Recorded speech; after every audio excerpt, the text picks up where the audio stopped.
Zaman baheula dina Kerajaan Pajajaran, Prabu Siliwangi sebagai rajana ngabogaan pembantu anu namina Aki Haruman. Aki Haruman dibere pancen kanggo moro sato ngagunaan sumpit atawa busur. Wahai ladeh kuring, Ya, Prabu. pergilah kanggo moro.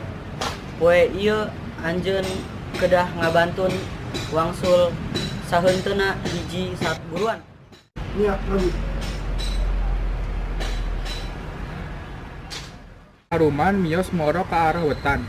Dugi tengah poe manehna tacan oge menang sato buruan. Padahal atas seueur pasir sarta gunung anu didaki. Aki Haruman dugi di palebah kaler sisi walungan Cipancar. Saterusna manehna ningali hiji hal. Saya naon eta? Serak pisan euy. Digendeung gremet. Aya naon nya di ditu ya? Wah, apakah eta saurang putri?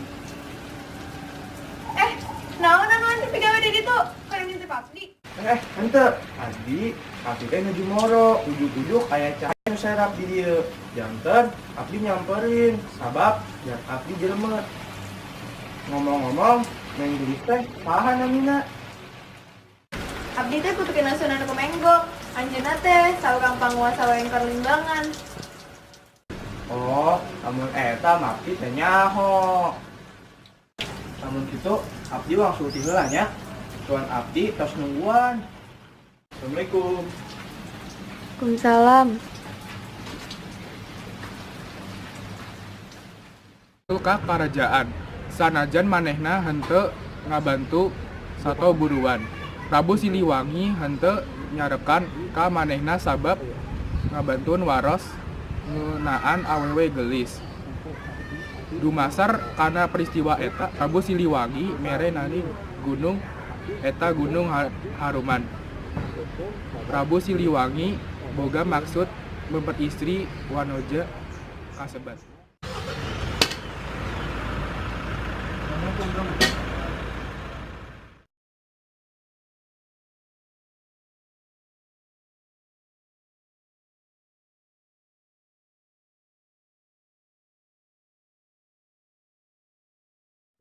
Lamun kitu, sabab maneh patepang awewe nu gelis di gunung eta. Mangka abdi bade mere nama Gunung Haruman. Abdi oge hoyong lamar eta awewe sebab anjeunna gelis. Nanging Prabu teh tos gaduh 100 bojo. Naon kirang keneh? Sabeudeut teuing lah anu peryogi eta wanoja kedah menerimaan lamaran abdi. Ayeuna tulung anjeun panggilkeun Gajah Mandala sarta Arya Gajah. Ya, Prabu. Assalamualaikum. Waalaikumsalam.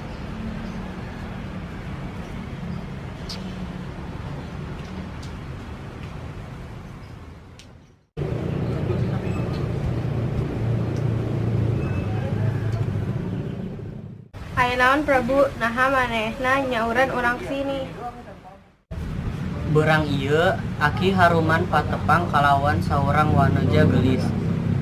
Anjeuma teh putri ti pangawasa imbuhan nyaeta Sunan Rumegong.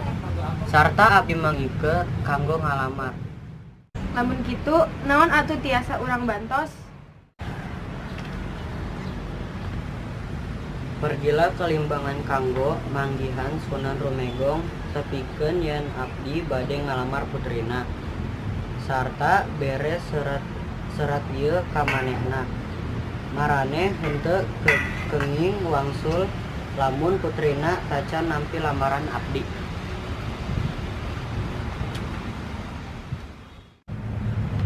Baiklah Prabu.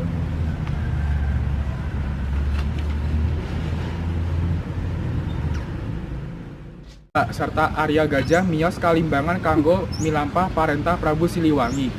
Maranehna mios kalawan pasenjataan pepek. Sampai di Limbangan, maranehna nepikeun lamaran Prabu Siliwangi secara lisan oge mikeun serat titipan Prabu Siliwangi. Punten, assalamualaikum. Waalaikumsalam. Saha marane? Abdi teh utusan ti Karajaan Pajajaran. Abdi dibere amanah ti Prabu Siliwangi. Karajaan Pajajaran kanggo nepikeun lamaran anjeunna ka putri anjeun.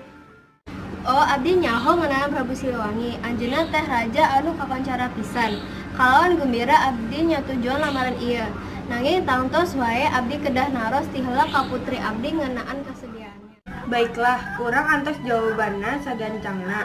Margi urang henteu kenging wangsul samemeh nyi putri nanti lamaran ieu. Sunan Rumenggong nepikeun lamaran Prabu Siliwangi ka putrina.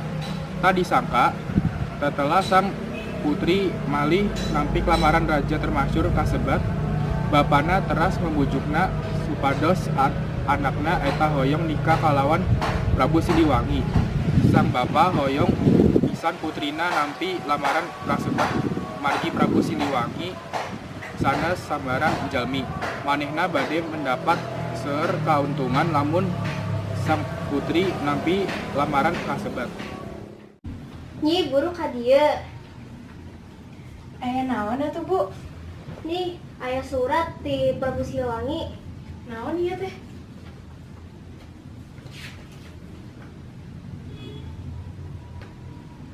Ieu teh serius? Iya, Nak. Henteu ah. Abdi embung. Anake ngeunaha anjeun embung. Anjeun ngan peryogi nikah ka manehna sarta hidup anjeun bade janten bingah.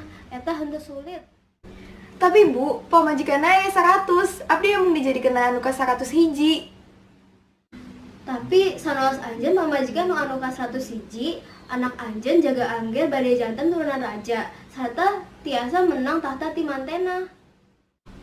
Pokona kumaha oge abdi emang janten pamajikanna.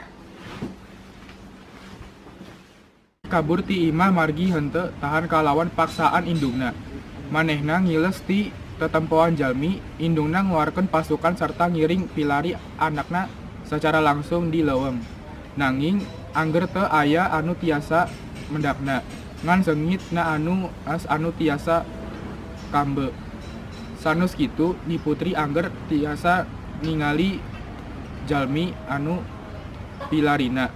Manehna sok henteu kantos paturai pangharepan.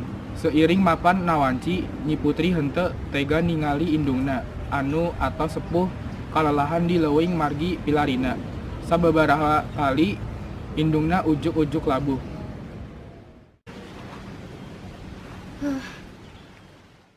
Anake, di mana anjeun?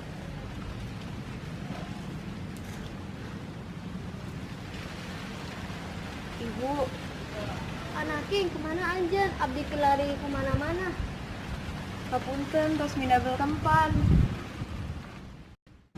Tenan naon, Nak? Anu peryogi, ayeuna anjeun hoyong pan nikah kalawan Prabu Siliwangi. Hapunten Bu, abdi angger embung nikah kalawan Prabu Siliwangi. Mending anjeun nampi eta laman ayeuna, sabab lamun henteu raja bade dongkap sarta maksa anjeun nikah kalawanna. Nya lamun kitu, abdi bade nampi Prabu Siliwangi secara langsung. Ibu henteu peryogi kempan, abdi bade nyarios dinana. Nyaho teu aya 5 perkawis anu kedah dijunjung luhur saurang anak. Nyaeta guru, bapa, raja, sepuh mitoha sarta wargi kandung anu cikal. Anjeun henteu kenging ngarempah perkawis eta. Apakah anjeun embung midamel ibu bingah? Abdi ngaharep nikahna anjeun kalawan Prabu Siliwangi, anjeun bade ngababarkeun turun raja, eta bade midamel abdi gumbira pisan.